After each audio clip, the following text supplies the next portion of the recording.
It looks like it's going to be another 1 or 2 yard gain, but no, Le'Veon Moss bounces out to the right. Welcome into TexAgs Rewind, presented by Specs here in the Rollo Insurance Studio. I am David Nuno. Nick Savage is helping me out.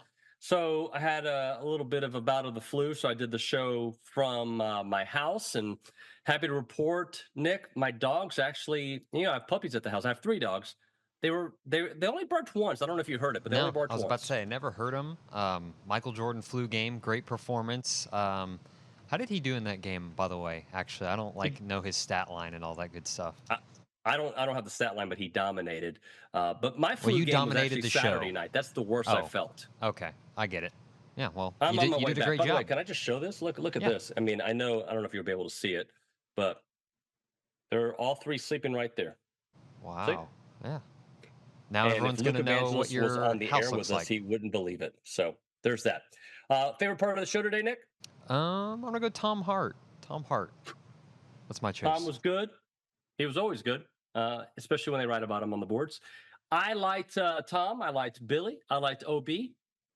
I liked me. I liked Luke. I liked Nick. I liked it all. Check out the rewind. The turning point for me, okay, I could say it's the 99-yard drive, but I'm gonna condense it down to one play. And look, A&M has controlled the game. They're up 13-0, but the game is, Florida has a chance to get some momentum because they killed a punt at the 1-yard line. So if they can get a stop there, they look to get good field position and they can score and get right back in the game. And the Aggies quarterback sneak on first down, so they're looking at 2nd and 9. They're at their 2, and they just hand the ball inside to Le'Veon Moss. It looks like it's going to be another 1 or 2 yard gain, but no, Le'Veon Moss bounces out to the right, finds a hole, and he just starts rambling downfield. Keith Jackson would have been saying he's rumbling, bumbling, stumbling, and somebody jumps on his back, and he keeps carrying him, and he gets a 22-yard run, maybe 23, whatever.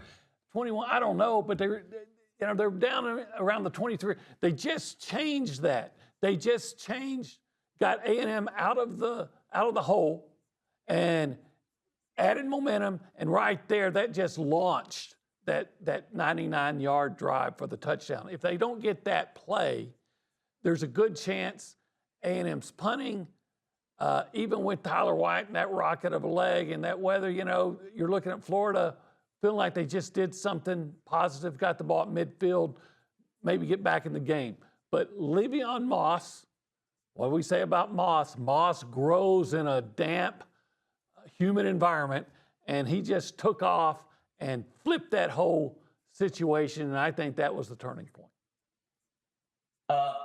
Just to be different, the pick 6, the game was over, but Florida had hope, right? They had moved the ball, and then bam, you answer immediately. Pick 6, and you're like, look, Florida ain't going to score a bunch of points, and not this amount of points in this amount of time left. So I'm going to say the pick 6, just to be different. Hey, what a play by Will Lee on that interception. To get his hand in there and deflect it, and here comes, we've talked about that you should get more interceptions because you have better athletes in the secondary. And that ball deflected and just hangs there in the air. It must have looked like a beach ball to Bryce Anderson. It was just, and when he caught it, you're thinking this is going to be a touchdown. He still had 45 yards to go, but it was like knowing, turning on a movie like a James Bond movie. You already know what the plot is and how it's going to end. He catches it, that's a touchdown. The 45 yards in between were irrelevant. When you look at Marcel Reed, 11 for 17, 178, 2 TDs, and 83 yards rushing, with the TD, so 261 yards. But what's impressive to me is the development of the offensive line. When they drove 99 yards with 0 passes, and that's big for developing the offensive line, and that helps tremendously. Hey, Coach, this is Olin. I got to ask you this because every coach always gets this question. and I'm sure you've been in this situation. You've got one quarterback that's been very productive, very good, highly acclaimed, and he gets hurt. Another guy steps in and plays great, and then everybody's saying, hey, this is your new guy. So when you're in that kind of situation as a coach, how do you balance that and decide what to do moving forward with a quarterback situation? Well, that's the decision you have to make because, the quarterback's only one position. So, your whole other 10 players, how do you use all 11 players or 10 plus your quarterback? And which quarterback fits, your offense that you're trying to run, your players, how do the players respond? So, we can go all the way back to Bucky Richardson when we put him in, and he won 86 yards per touchdown to win a game. Then you've got a big decision as a coach, and it doesn't take anything away from, your starting quarterback that all of a sudden got hurt. It's a decision which one fits your players or your players fit your offense. So it's a decision to make, Olin. If you don't have one of the best quarterbacks in college football, you need a quarterback that's not going to make mistakes, right? Yes. But with that, you need to control the line of scrimmage. And that's the one thing we hadn't seen from A&M in a few years, at least on the offensive line side of things. I feel like with this defensive line, even though the numbers aren't what I think we all expected at this point, we know what they have on the defensive line. The offensive line has been pushing some fools. Yeah. Well, so it leads me to the other part of that is not only does A&M have two quarterbacks right now, and by the way, I love Marcel's answer at the end of the game. As broadcasters, anytime we go into meetings, a very common question, especially for a young quarterback, is when did you learn you could handle this? Or a guy who turns into a superstar, what was the moment where you realized what your potential was? And 99% of the time, it's a dumb question because it's an accumulation of snaps and reps and experiences and game times. And he's like, no, first quarter, full progression read. I get through all of my progressions, made the pass, and I'm thinking to myself, I can do this. I can do this at this level in this league. And I think that's an incredible jolt of confidence, even before going in for the lightning delay, to know like, okay, I've got this. This is possible now. But it gets me back to another point, and you tell me where I'm mistaken here, but even though he had that full progression read, the run game, now that 33-yard run was amazing. Are they drastically different stylistically? Because the little bits that I saw would suggest that, just to be very basic, you have a throwing quarterback and you have a running quarterback. I know it's not as simple as that, but that also may have a great impact on the effectiveness of the offensive line.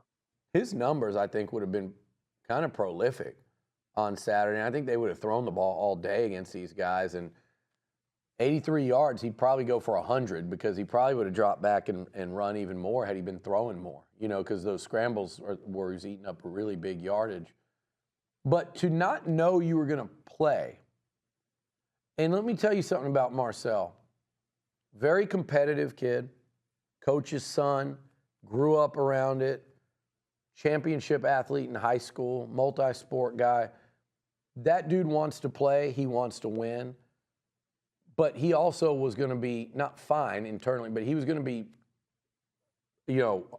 clap, sit on the sideline, be ready to play if they'd have told him that morning that Connor was going to play. That's the kind of kid he is. But he was ready all week. Probably had a pretty good idea that he would end up playing, but not positive. I don't know. I guess we'll find out today when he was told officially when he was playing. But it was very late in the game there, late in the game as far as game week, that he found out, maybe not even until he got to the stadium. And to go out there and that's your first career start, second game you've really ever played that mattered, in the swamp, in a game that your team had to have. And to go out and perform like that, and I think that 31-yard scramble on third down to start the game. That place was loud. It was rocking. I mean, one play right there, it reminded me, and people understand this. It reminded me of Johnny on that scramble against Alabama on that first drive, where he dropped back, saw a hole, took off, gained about 35 yards, stiff arm, Heisman the guy, and the whole stadium goes, oh man, like it's going to be one of those days. Different level, you're talking about the defending champs in Bryant-Denny, but the impact was kind of the same on the crowd. When he took off on that scramble, made a couple guys miss, picked up 30 yards, it took a lot of air out of the sails like that. It was kind of like, oh yeah, we're still Florida. We still stink. And he reminded them of that play 3. They get a 3 and out there. They get the ball, short field, early lead. Who knows?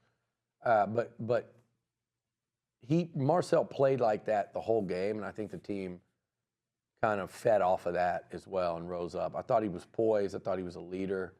I thought he looked like he was having fun out there. So, yeah, that was a hell of a performance by him. Without question, player of the game there. All right, Nick, tell the people what to do. Like, comment, subscribe, follow us on Twitter, follow TexAgs Live Twitter. Keep watching our stuff. Subscribe to TexAgs. See you next time, guys.